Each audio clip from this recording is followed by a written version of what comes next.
hand, you're a strategic partner with us in Afghanistan when everybody else was leaving. You're a strategic partner with us in Somalia. You're a strategic partner in NATO. And on the other hand, you stab your ally in the back. Is this acceptable? Well, Erdogan says that Turkey is facing an economic siege and blamed the plunge of the Turkish lira and what he described as an attack against the country. President Erdogan assured the Turkish people that his government will take all necessary measures against the attack. He also said that the Turkish lira will regain its value as soon as the current situation ends. Ankara and Washington are locked in a diplomatic row over detention of an American pastor. U.S. President Donald Trump doubled tariffs on metal imports from Turkey several days ago. Well, that move sent the Turkish lira to an all-time low.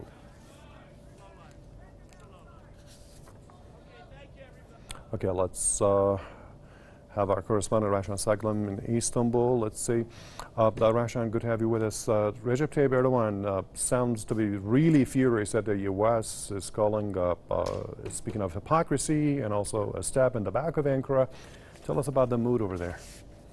Yes, of course, Erdogan is angry and all Turkish businessmen are angry. Turkish people are angry because the economy was directly affected by the steps taken by Trump. First, Trump imposed sanctions on 2 Turkish ministers, and then 2 days ago, he increased the tariff on the import of Turkish aluminium and steel. So this is affecting directly the business in Turkey, the trust of investors in Turkey, and also the daily life of people here. It did not also only affect Turkey, it also affected some small businessmen in the United States as well. And as you mentioned, that Recep Tayyip Erdogan, the Turkish president, accused Trump and the Americans of being hypocrites. He also said that, as you mentioned in the package or in the report before me, that he said one day you are a strategic partner and then you shoot your strategic partner in the foot, which means you try to paralyze your strategic partner. And you also said that the United States is trying to stab its strategic allies in the back and is trying to besiege Turkey economically.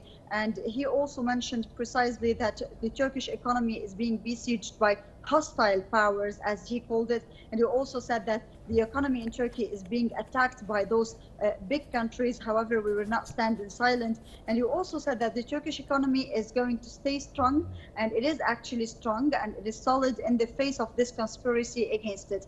Erdogan seems steadfast that his country will remain a strong economic country, and that his country can still be a good regional country or a big regional country that has a word in the region, that has a word in the world, and that is strong politically and can be strong militarily and economically. Erdogan now is trying to prove to the world, to the West, to the United States, that Turkey will not bow. And this is what was seen from his speech today. He was trying to show the West and the Americans particularly that you are trying to pressure us with imposing economic sanctions, with imposing tariffs and taxes on our imports and exports, but this will not let us bow, and we are not going to stand back on our decisions, or we are not going to change our political views and opinions and strategies, whether in the region or outside, because the way you wanted us to be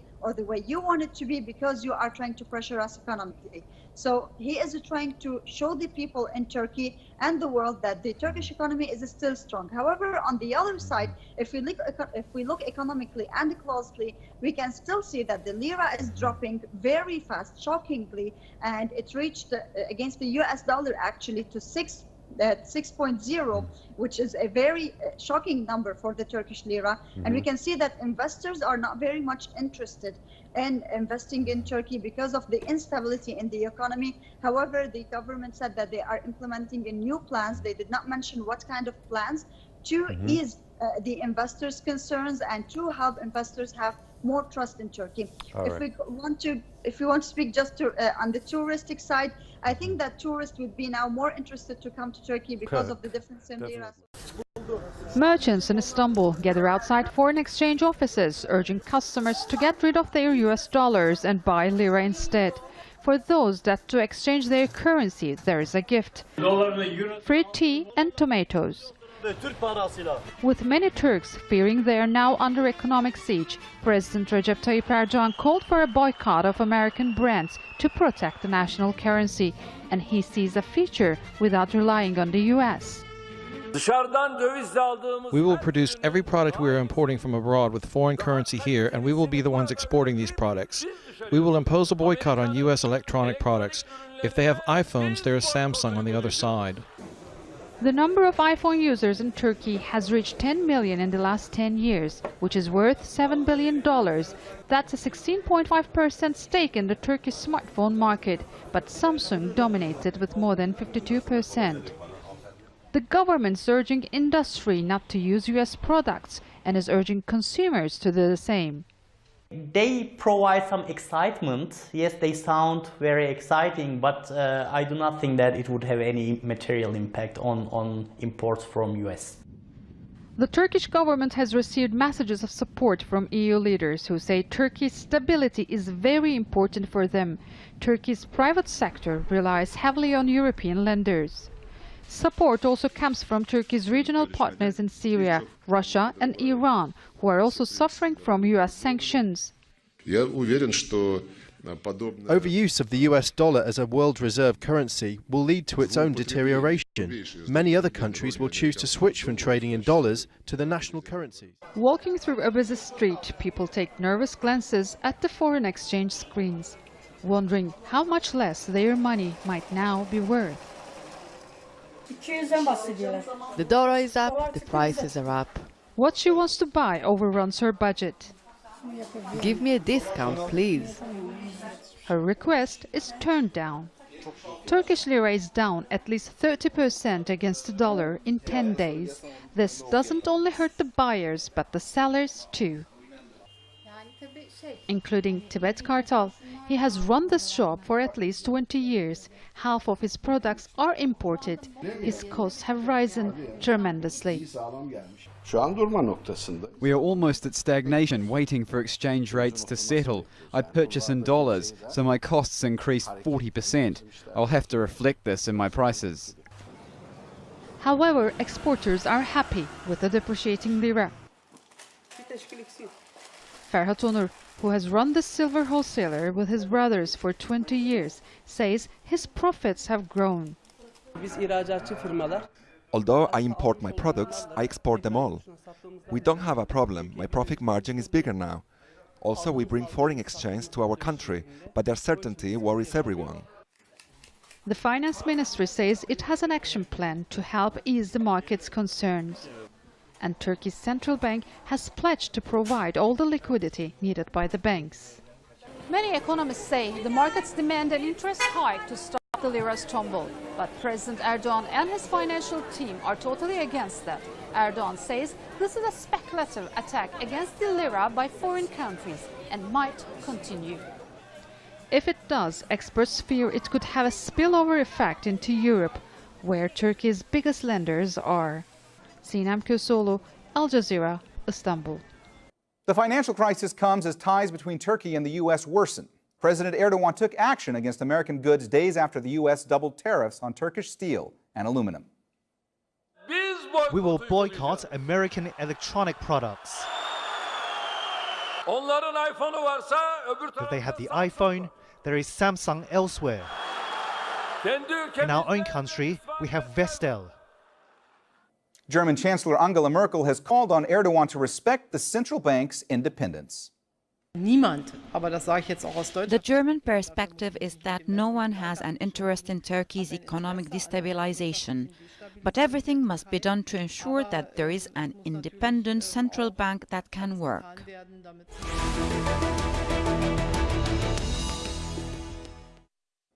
All right, let's bring in our panel. Joining us in Ankara, Özgür Unlu-Kesarjikli, Director of the Ankara Office of the German Marshall Fund of the United States.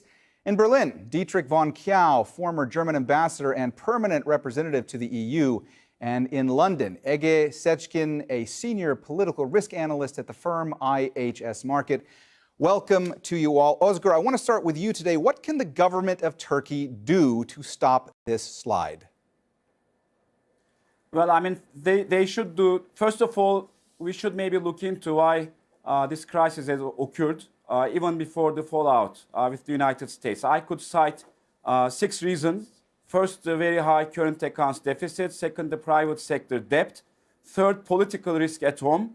4, geopolitical risks abroad. 5, market-unfriendly economic policies. And then 6, fiscal normalization in the United States.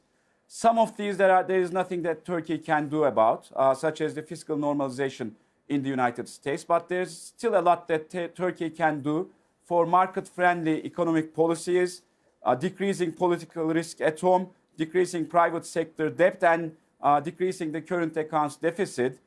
This would require political reforms as well as economic reforms. Dietrich, have any of the efforts by Turkey's central bank thus far to try and reverse this decline been effective? Are there any signs that any of them are working? I think they might go in the right direction, but will probably, in all likelihood, not be enough.